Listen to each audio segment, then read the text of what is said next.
Hi, I'm Nikki, the Obsessive Bookseller. Welcome to my channel, and welcome to episode 1 of my Incomplete Series challenge. My patrons voted, and this is the challenge we are focusing on for this quarter. Truthfully, it's one that we've had ongoing because all of us can relate to having incomplete series out there, and I have more than a fair few. I've got over 40 series that I have started but have not finished. Ones that I have not DNF'd, like ones that I actually have intention of going back and finishing at some point. But I'm trying to embrace not being a completionist these days and really only focusing on just the best series. So I have narrowed down some of the more top priority series that I want to do for this challenge, and we'll go through this entire lineup today. Some of the rules I'm setting myself for this: so I have 1 quarter to finish everything. My main goal is to read 6 books for this challenge. That's 2 a month committed to specifically this challenge, and I'm hopefully going to pick a bunch of titles that I would not have picked up if not for this challenge. Realizing a series just isn't working for me and DNFing it definitely counts because it takes it off my list one way or another. Hopefully I'll find better series than that. I do know there's a couple of books in here that my patrons and I are going to read together, like continuations to series that we've already started as a group. For the most part, a lot of these are second books in series for things that I started for Read, Burn, Hoard. You know, I have a chance to read 1 book for that challenge, but never have a chance to get back and read more. So this is my opportunity. I went through and wrote down every single book next in line and for each particular series and put them in here. So at the end of the video, we're going to draw and figure out what I'm reading. I am so nervous about this part because there's a bunch of series in here that, like, if not for this challenge, I probably wouldn't pick up because they require a ton of concentration. So there are some doozies in here that if I pick, I'm going to die inside a little bit, not going to lie. For now, instead of holding up each book, we're going to go through and I'll show you my TBR, but I'm actually going to take you through my shelves and show you that way. So let's get started. First up, Fury of a Demon by Brian Naslund. This is 2 birds with 1 stone. I'm actually currently reading this one to finish up ebook 0 project. I'm about 25% of the way through, but it counts. It's on the list. Taste of Night by Vicki Peterson. My copy doesn't have a cover, but it's the 2nd book in the Zodiac series, which I actually quite liked the first one. The Brandon Sanderson Secret Projects, I would like to make progress on that. I'm considering this an actual series, even though they're only very loosely related. Down here in the corner, we've got the 2nd Aldebrechtian Compass series by Juliet McKenna, Northern Storm. Read the first one for Read, Burn, Hoard, and actually really liked it. So this one is quite dense, though, so if I pick this one, I'll be happy to have read it, but it's going to be a bit of an ask. Wall of Storms, 2nd book in the Dandelion Dynasty series by Ken Liu. This is one that we'll probably read together on Patreon. I am only about 30% through the first book, but I think I'm committed to continuing. The Tree of Water, the final book in the Lost Journals of Ben Polypheme series by Elizabeth Hayden. For middle grade, that one has been an absolute delight, so I'm looking forward to that. Fuse by Juliana Baggett. This is like a post-apocalyptic kind of dystopian era story. Really bizarre, but quite cool. I would like to eventually get around to finishing that one. Had to get my stepladder out for this one. Stone of Farewell, book 2 in the Memory, Sorrow, and Thorn series by Tad Williams. It's been long enough since the first book read that I think I'm ready to continue on with that. I needed a bit of a break after the first one. I DNF'd halfway through Shadow Throne by Jago Wexler. It's book 2 in the Shadow campaigns. I'm ready to get back to that one as well.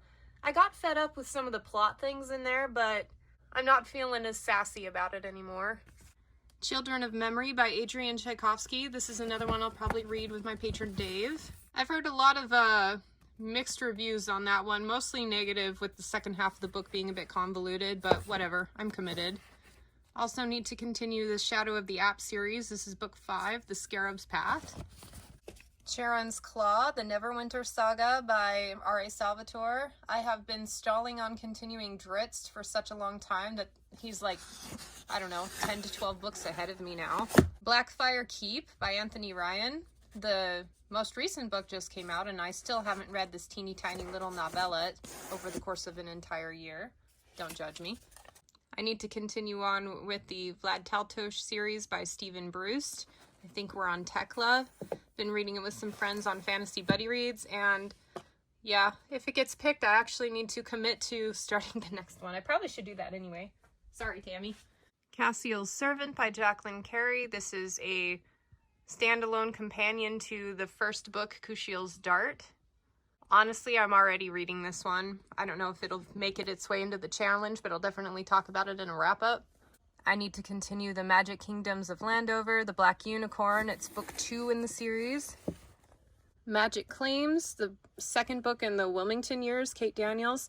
I can't believe I've let an Alona Andrews sit on my shelf unread for so long. So hopefully that one will get read one way or another. Way up there, S.L. Veal, the Stardock series. I need to read the third book in that one. Please don't make me climb up there to show you the cover. The second Body Finder book by Kimberly Derting. Oh my gosh was the first one, a wildly entertaining read. Nothing about it bothered me the way most YA books these days do. I really loved it. I find I have a weakness for young adult murder mysteries. The Web Shifters Library by Julie Chernita. The series, I think it's a trilogy. It's now complete. If this one gets picked, I honestly may go back and start the first one again because it's been that long that I kind of need a refresher. The Lost Metal by Brandon Sanderson. If you've been following all of my projects, you'll know that me and this one have a long history. I'm kind of hoping it doesn't get picked. And then a few of them that I don't have on my shelves. The Forever War, the second book in that series. I really didn't think I was going to continue on with that one, but something about it, like, I didn't get what I wanted out of the first book. I wanted a lot more focus on the aliens and the war itself and the world building, and I really didn't get a lot of that. So maybe if I try the second book, a lot of that will come into play then. And maybe it'll be a little less problematic than the first book. But yeah, that one's by Jill Haldeman. We'll see how that goes. Fourth book in the October Day series by Shanann McGuire. This is one of those series that I feel like I should be loving, but for whatever reason, I'm just not. So I'm putting it on this list to force myself to read the next one. And one way or another, I'm either going to get fed up and DNF it, or it's going to start to grow on me. Hasn't happened yet, but it's had glimmers. Book 2 in the Imager Portfolio series by Ellie Modisette. Read the first one for Reed Bernhard and actually liked it a lot more than I thought I would. The academic setting was awesome, the magic system was pretty cool, and I'm curious to see what he does with the story next. I really don't feel like there was enough there to justify how many books are out in that whole series, so yeah. The next book in the Ordinary Magic series, I'm really not sure which one I'm on. There's a couple of short stories and stuff and I kind of lost track, but I'd like to pick up the next one in that.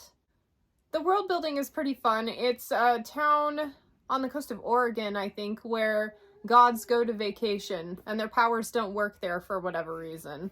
And shenanigans ensue. I still need to pick up the newest Kim Harrison book in the Hollow series.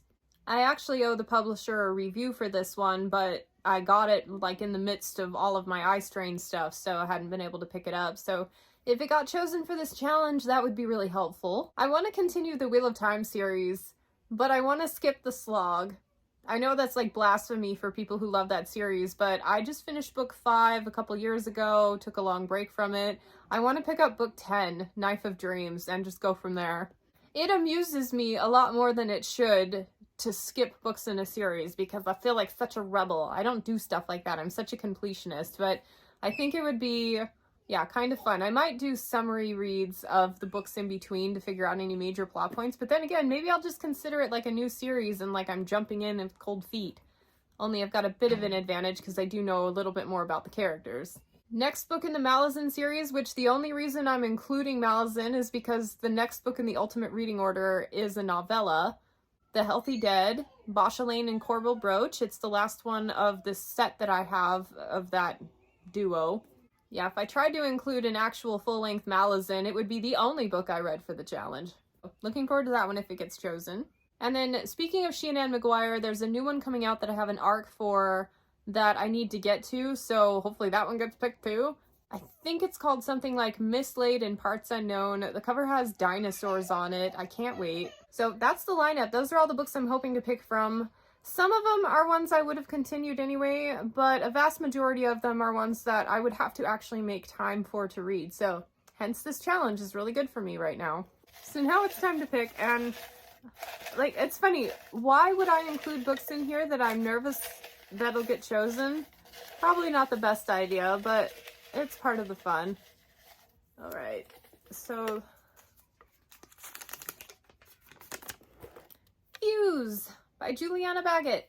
I have been threatening to continue this one for a while, so on the scale of excited to continue, maybe a 4 out of 5. Definitely not one of the doozies I was worried about picking, so I am looking forward to starting this one and maybe finally finishing the series. It had been so long since I had picked up the first book that I actually had to do a reread of it. Yeah, okay, that could have been a lot worse. I've been planning this challenge and feature for a while, so I'm excited to finally know what book I'm going to be reading. We're going to dive in with both feet. Here's kind of my intention for this, because I already have a ton of books going at once and I kind of rotate through them throughout the day. Because this one was picked for the challenge, it's going to get special treatment. So at the end of the night, if I'd have time to sit in my library and read for a while, this is the book I must pick up. And I'm making a commitment to spend at least a half an hour a day on it. Which honestly, at that rate, I probably can get through more than 6 books for the rest of the challenge, but I'm trying to make things more manageable and not be too overambitious. Anyway, if you'd like to participate and run this challenge with us, let me know in the comments what books you're hoping to get through and which one you've chosen to dive into first. I highly recommend the random method. It's quite fun. Thank you so much for joining me on this one, and I hope to catch you on the next one.